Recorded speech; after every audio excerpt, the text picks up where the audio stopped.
In less than 3 weeks, President Obama begins his 6th year in office. Last year was full of challenges, setbacks, and a few small victories. In 2014, the Obama White House will take on many of the same issues, including Obamacare, NSA surveillance, and Iran's nuclear program. With us this morning, our chief White House correspondent, Major Garret, also Dee Dee Myers, former press secretary to President Bill Clinton, and William Kristol, editor of the Weekly Standard. Happy New Year's and welcome to all of you. Happy New Year. Major, you're there every day Yes, I am. at the White House. I mean, how would you rate this past year for President Obama? It did not work out well. It was a very bad year for the president politically. If you look at his poll numbers right before his second inaugural, he was in the mid-50s on approval, handling the economy, credibility, and understanding middle-class issues. He's now in the mid to low 40s on all of those. So all of those things have lost 10 to 12 to 15 points depending on the poll. So not only has his approval suffered, but his credibility, his trustworthiness, all of the fundamentals that a president relies upon in his second term to maintain his relevance and to project authority are weaker than they were a year ago. You know, Dee Dee, it looked like his political standing was pretty good, especially after some of the missteps that Republicans made with the shutdown.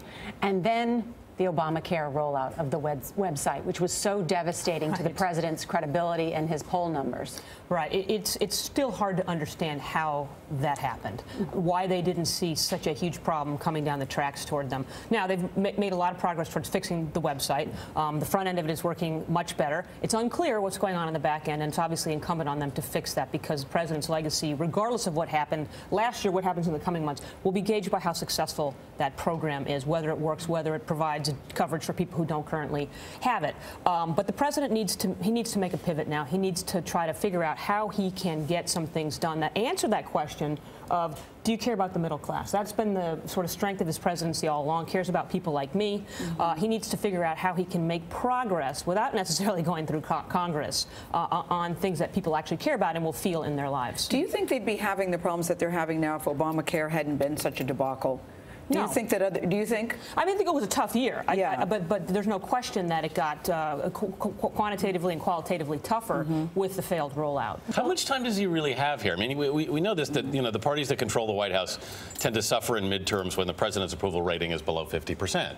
So if he wants to recover here, what has he got? 6 months?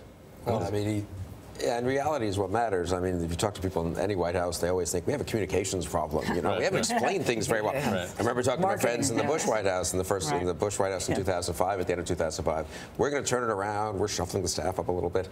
And I said, look, unless you turn the actual conduct of the war in Iraq around, unless you explain what happened in Katrina, unless you recover from the Harriet Myers debacle and a few other things, it's not going to turn around. And I think it's the same here. If Obamacare turns out to work, I'm very doubtful that it will. But if, leave aside the website, if the actual premiums and coverage is people decide they like it, and if Iran is stopped from getting nuclear weapons or delayed, then I think President Obama, a year from now, will say, you know what, I went through a lot of tough stuff, but look at these the fundamental issues I've staked my presidency on, I'm going to be vindicated. If it's the opposite, though, he's in deep trouble, and all the White House spin and staff shuffles won't make a difference. Hasn't been a good year for the Republican Party either, though, Bill. No, they had some rough patches, but actually, I mean, honestly, if you look where they were a year ago, after Romney had lost, total disarray. They had given in, I think intelligently in that case, on the tax hike for the wealthy. There was huge internal fighting. There's been a fair amount of internal fighting throughout the year, but they've come out of it actually better than I would have expected. And again, at the end of the day, it's about the party that's in the White House. And President Obama's had a rough year, and Republicans are looking pretty optimistically now at 2014 at holding the House, almost certainly, I should think, and maybe taking back the Senate. Then they need to really think about 2016 and have a positive conservative reform agenda, not just capitalize on the mistakes of the Obama administration. You do see the economy, though, picking up steam, which will help President Obama. The economy is picking up, people feeling better about their own personal financial situation. They don't credit the president very much. You asked the question about time, Anthony. A key marker will be the State of the Union address. The president's going to have to address Obamacare. He's going to have stories and credibility and try to reassert what he lost, because the Obamacare rollout crystallized not just dysfunction generally in Washington, but the president's inability to manage. He's got to turn that around. He also has to address the NSA issue. The NSA issue is a huge issue, not just for national security. It's for operations of government and communicating what you're doing on behalf of security and how you're balancing privacy rights. The president has lost tremendous amount of support among young voters because they didn't anticipate President Obama would be like George Bush and possibly even more aggressive on the surveillance front than President George W. Bush was. If the president doesn't take that head on at the State of the Union, I predict he will, he's going to have a problem. I was just going to say, what are you hearing, Anthony, about the State of the Union? What they're feeling about what they need to do to turn it around? You have to apologize for Obamacare and reset that debate. But hasn't that been done? Yeah, I think that's been done. Well, I mean, by the end of January, it's going to be the 28th of January, 28th of this month, the president will have a couple of things that that is not currently knowable, which is how many people signed up, how many people were successfully covered, what percentage of the uninsured moved into the system, and how it's moving toward the March 31st end of enrollment time. There'll be a time to sort of assess all of those things with facts and anecdotes and probably people in the gallery sitting next to the First Lady, all of that. Deal with NSA, talk about Iran, and then make one last push for the remaining domestic agenda in which Republicans and the president might find common ground, immigration. But to the point that Dee Dee made, which is that the middle class is still an issue here. I mean, they went into the recession in trouble. They're in even worse trouble now. You talk about Obama's numbers falling. Among the middle class, they've fallen precipitously. How does, and the election ultimately will be an election about the economy again, I suspect, because that's what people really care about. How does he shift that debate?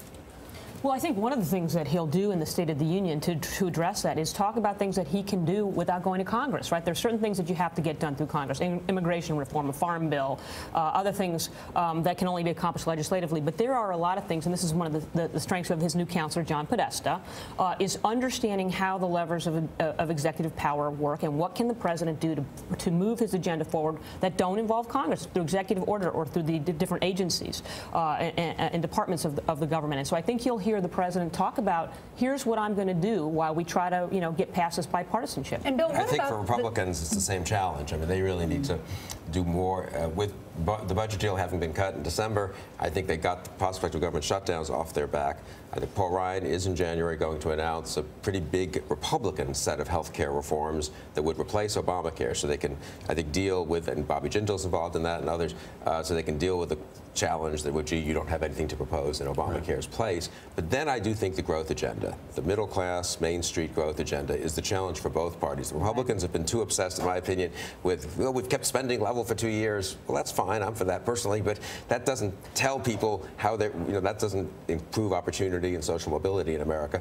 The Obama administration's been, I don't know, they've been worried about other things, and they've actually lost the focus on that. Really, when you think, what is, I mean, if you just step back and say, what's the Republican agenda to help Main Street, middle class America? What's the Democratic agenda? I suspect most of us would have trouble coming up with much on either side. And Bill, can I just say, I mean, and the Republican Party is also suffering an identity crisis where you see more and more the Speaker of the House willing to take on conservative groups who criticize the Ryan budget deal, where you see more and more what you would consider establishment conservative Republicans, like Senator John Cornyn of Texas, being challenged by Tea Party Republicans.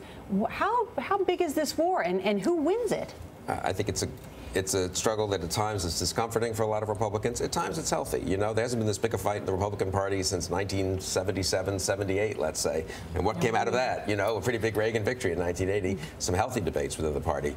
I think most of what we're now seeing, though, is sort of the residue of the fights of 2013. I'd be pretty surprised if Republicans don't get pretty united in 2014. Oh, but don't you think who will run in 2016 will be exactly a play of this? If it's Chris Christie versus Ted Cruz versus Marco Rubio. It's like Reagan against Bush in 1979-80, Clinton against Obama. I mean, you can have pretty big primary contests and come out of it stronger if the debate's kept a little under control and if there's something if the fundamentals can be agreed upon. So it's a challenge for Republicans. Yeah, and there's going to be some, it depends on who wins the primaries, right? Well, whether it's the sort of establishment wing or the Tea Party wing that's kept the Republicans from taking back the Senate for 2 cycles in a row. Well, as we sit here on the first day of 2014, we got a little ways to go. So much can change. It's never too early.